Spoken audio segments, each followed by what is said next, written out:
Isaya mlango wa 8. Bwana akaniambia, ujipatie ubao mkubwa ukaandike juu yake kwa kalamu ya binadamu, kwa Maher-shalal-Hash-bazi. Nami nitajipatia mashahidi waaminifu ili kuandika habari, yaani Uria kuhani na Zekaria mwana wa Berekia. Nami nikamwendea huyo nabii mke, naye akapata mimba, akazaa mtoto mwanamume. Kisha Bwana akaniambia, mwite jina lake Maher-shalal-Hash-bazi.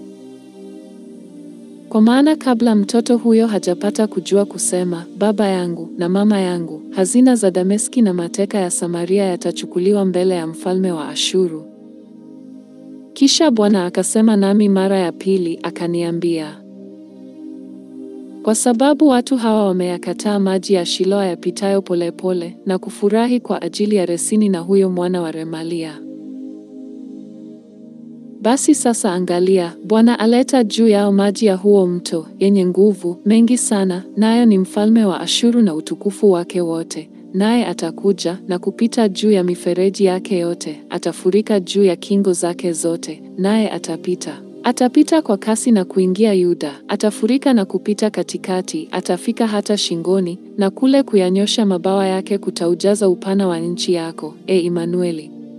Fanyeni ghasia, enyi kabila za watu, nanyi mtavunjwa vipande vipande. Tegeni masikio, ninyi nyote wa nchi zilizo mbali, jikazeni viuno, nanyi mtavunjwa vipande vipande. Jikazeni viuno, nanyi mtavunjwa vipande vipande.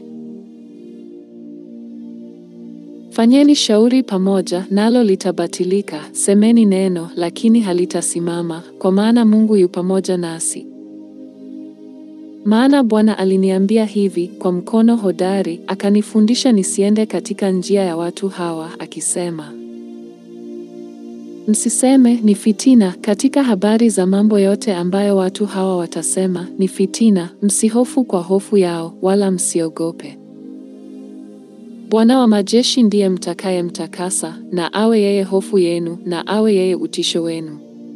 Naye atakuwa ni mahali patakatifu, bali ni jiwe la kujikwaza na mwamba wa kujikwaa kwa nyumba za Israeli zote mbili, na mtego na tanzi kwa wenyeji wa Yerusalemu.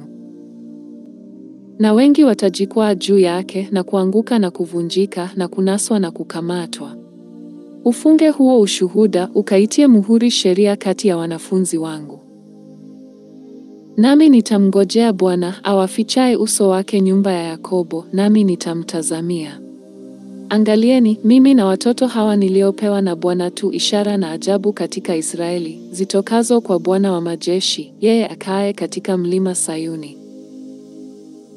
Na wakati watakapokuambia, tafuta habari kwa watu wenye pepo na kwa wachawi, waliao kama ndege na kunong'ona, je, haiwapasi watu kutafuta habari kwa Mungu wao?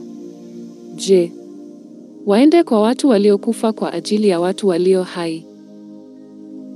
Na waende kwa sheria na ushuhuda, ikiwa hawasemi sawasawa na neno hili, bila shaka kwa hao hapana asubuhi.